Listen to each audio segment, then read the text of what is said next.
और भाई क्या हाल है? सब बढ़िया? भैंचोद हरामी दोस्त और बेकार किस्मत दोनों एक साथ हो ना तो जिंदगी के लगा देती है। इससे एक किस्सा याद आया, चलो बताता हूँ तुम्हें। 10th में मैं जिस ट्यूशन में पढ़ता था ना उस ट्यूशन का किस्सा है ये। तो 10th में मैं जिस ट्यूशन में पढ़ता था उसके जो सर थे रोज़ हमें भर भर के काम देते थे, मतलब रोज़ भर भर के होमवर्क देते थे। मैथ्स के टीचर थे ना, तो रोज़ प्रैक्टिस के लिए भर भर के काम देते थे। और ऐसा नहीं था कि मैं करके नहीं जाता था, मैं करके जाता था। तो मैं पहले दिन करके गया, उन्होंने चेक नहीं किया। मैं दूसरे दिन करके गया, उन्होंने होमवर्क चेक नहीं किया। फिर आया तीसरे दिन मैं होमवर्क करके गया, उन्होंने फिर भी चेक नहीं किया। फिर आया चौथा दिन, मैंने सोच लिया कि अब होमवर्क ही नहीं करके लेके जाऊंगा। फिर अगले दिन मैं होमवर्क ही नहीं करके लेके गया। लेकिन मेरी किस्मत इतनी ख़राब, उस दिन सर ने होमवर्क चेक कर लिया।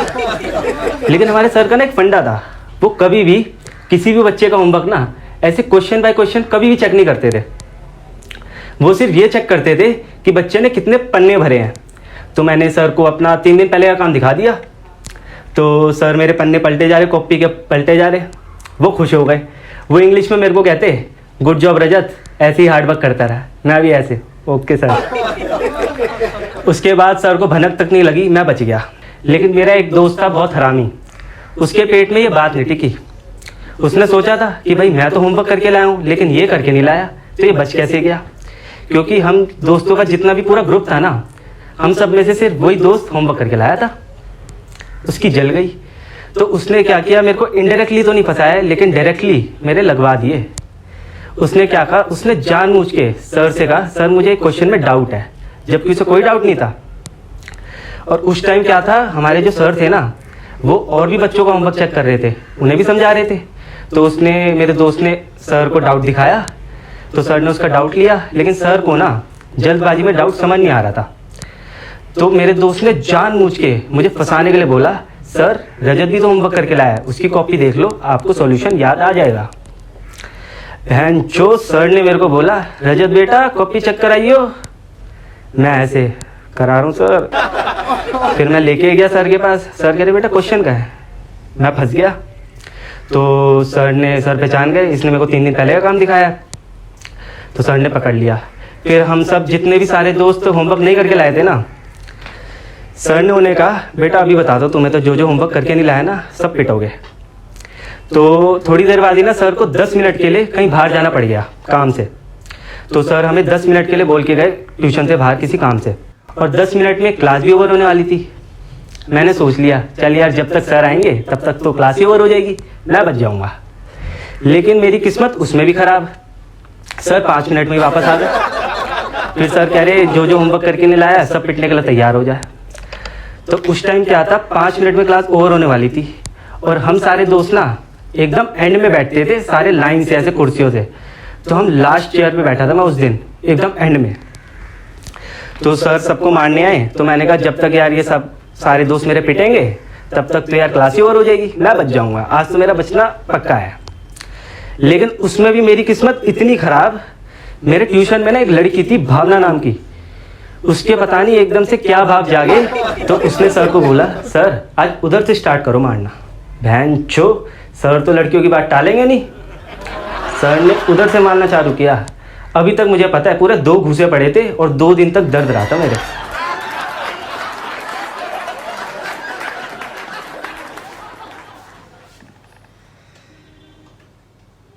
सॉरी यार, थोड़ा मुतने गया था।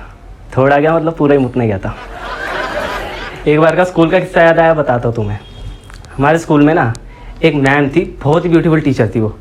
तो दोस्तों में भगचोदी होती है ना कि जितनी भी ब्यूटीफुल टीचर्स होती है सारे स्कूल में, तो हम दोस्त आपस में बांट लेते हैं कि भाई ये वाली तेरी और भाई ये वाली तेरी। तो ऐसी ना वो मैम मेरी वाली थी। तो कसम से बहनचोद, जब भी वो मैम मेरी इतनी सी भी तारीफ करती थी ना, तो बहनचोद मेरे दोस्त ऐसे मेरे को सर पे चढ़ा लेते थे जैसे सनी लियोनी ने मुझे डिनर पे बुलाया हो। तो जब भी मैम क्लास में एंटर होती थी ना, तो सबसे पहले तो दोस्तों की भगचोदी चालू होती थी पीछे से, और भाई रजत और फिर मैम कोई भी क्वेश्चन पूछे तो सबसे पहले मेरे दोस्तों का खड़ा होता था। क्या सोच रहे हो साले गंदो चीप पीपल्स? अरे मतलब मेरे दोस्तों का हाथ खड़ा होता था कि मैम रजत बताएगा इस क्वेश्चन का आंसर। लेकिन उन्हें ये नहीं पता था कि वो मेरा इंप्रेशन बनाने के चक्कर में मेरे लगा देते थे हर बार। और एक बार तो हद ही हो गई। एक बार मैम ने मेरे को बोला, रजत कंप्यूटर रूम से जाके मेरा पर्स लिया। ओ भैंचोद, फिर तो उन्होंने मुझे ऐसे सर पे चढ़ाया पूरे 2 दिन तक, हर आधे घंटे में। यार रजत, मेरे को एक बात समझ नहीं आ रही, मैम ने सिर्फ तुझे ही क्यों बुलाया? क्लास में और भी बच्चे थे, तुझे ही क्यों बुलाया? कुछ तो है मैम के दिल में तेरे लिए। फिर थोड़े टाइम बाद ना मैम को 1 हफ्ते के लिए लीव पर जाना पड़ गया। तो मैम 1 हफ्ते के लिए लीव पर चली गई। उसके बाद जब मैम वापस आई लीव से, तो क्या देखने को मिलता है? मैम के गले में मंगलसूत्र, उनके माथे पर सिंदूर और हाथ में चूड़ियाँ। शादी हो गई होती है उनकी। और दोस्तों की बकचोदी तो आप लोग जानते ही हो। साले मेरे पास आए और कहते, क्या यार रजत, तूने कुछ नहीं किया, मैम की शादी हो गई, तूने कुछ नहीं किया यार। तो मैंने कहा, बहनचोद मोहब्बत थी इसलिए जाने दिया, जिद होती तो पलंग पे होती बहनचोद। शादी हो तो राजस्थान जैसी। अरे अरे भैया, गलत समझ रहे हो, मेरा मतलब है बाल विवाह नहीं कह रहा मैं, नॉर्मल शादी। इससे एक किस्सा याद आया, चलो बताता हूँ तुम्हें। एक बार ना मैं शादी में गया हुआ था राजस्थान। तो हम गाड़ी वगैरह करके गए हुए थे और बाकी सारे भाई वगैरह भी आए थे। और आप लोग तो जानते ही हो, जब भी सारी भाई मिलते हैं तो बकचोदी एकदम नेक्स्ट लेवल, सब बकचोदी के मूड में। तो दारू वगैरह का भी सीन था। हमने सोच लिया था भाई आज तो पी के ही जाएंगे। आफ्टर ऑल यार बड़े टाइम बाद मिले थे, तो हमने सोच लिया भाई आज तो पी के जाएंगे, कभी कभी तो चलता हो ओकेजनली वैसे भी। तो जो दारू का काउंटर था ना, वो एकदम एंड में था, छोटा सा काउंटर था, जिसमें जाने से मेरे पापा ने मुझे साफ मना कर दिया था कि साले दिख मत जाइए काउंटर के आसपास भी। लेकिन मैं ठहरा बेशरम, बकचोद, मैं चला गया। हम लोग तो चले गए भाई। तो उधर हमने क्या किया, हम उस टाइम ना 4 भाई थे, तो हम लोग उधर गए काउंटर पे। हमने क्या किया, हमने ना नंबर बांध लिए कि भाई कोई एक भाई बारी बारी काउंटर के बाहर पहरा देगा और कोई भी जान पहचान वाला आने वाला दिख जाए तो हमें अंदर सूचित कर देगा। तो सबसे पहले बारी मेरी आई पहरा देने की। मैं गया बाहर और बाकी 3 भाई अंदर पैग लगा रहे थे। उसके बाद मेरा एक भाई पैग लगा के आया बाहर, फिर मेरी बारी थी अंदर जाने की। मैं गया तो मैं अंदर पहला पैग लगाना चालू ही किया बस मैंने, लेकिन जो मेरा भाई बाहर पहरा दे रहा था ना, वो वापस अंदर आ गया। मेरा दिमाग ख़राब हो गया। तो मेरे मुंह से गाली निकल गई, हालांकि मैं देना नहीं चाहता था, लेकिन मेरे मुंह से गाली निकल गई वो तेज़ कि साले भोसड़ी के शांति से बाहर चला जा, खुद तो पी के बैठे हो, साले मुझे भी पीने दो। बहनचोद, यही सुन के ना उधर एक लड़की भी थी, वो हंसने लग गई। वो हंसते हंसते मुझे कहती, छुप छुप क्यों पी रहा है? मैंने कहा हाँ। बहनचोद, इसी बहाने से उस लड़की से भी बातचीत चालू हो गई मेरी। फिर हम लोग बातचीत वगैरह कर रहे थे, मजेबाजी कर रहे थे। तो उधर ना एक लड़का और था, वो बड़ा टौरा झाड़ रहा था अपना। उसने क्या किया, उसने लड़की को चमकाने के लिए ना मेरे से शर्त लगा ली, चैलेंज दे दिया मेरे को कि देखते हैं भाई कौन ज़्यादा पैग लगाता है। तो मैंने उस टाइम तो चैलेंज एक्सेप्ट कर लिया उसका, लेकिन मेरे को पता था भाई मैं तो पीऊँगा लिमिट में, क्योंकि आफ्टर ऑल घर भी जाना था मेरे को। तो मैंने फिर भी उसका चैलेंज एक्सेप्ट कर लिया। मैंने कहा लेट्स स्टार्ट। ओके भाई, वो भाई इतना भावुक हो गया, वो दारू पर दारू खींचे जा रहा है, पैग पे पैग लगाया जा रहा है। मेरे सामने वो बंदा 6 से 7 पैग लगा के बैठ गया, फुल टल्ली हो गया वो। और मैंने तो 2 ही लगाए थे, क्योंकि मेरे को पता था मैं तो पीऊँगा लिमिट में ही। मेरे को पता था जिस जोश से पी रहा है ना, उसी जोश से अभी कहीं गिरा हुआ पड़ा मिलेगा मेरे को। और उस बंदे के मुँह से ना सिर्फ एक ही गाना निकल रहा था, हमको पीनी है, हमको पीनी है। भाई सब फुल टल्ली हो रखा था वो। तो फिर थोड़े टाइम बाद ना बाहर बारात वगैरह भी आ गई थी, तो हम सब वहाँ चले गए थे। तो वो लड़का भी गया था।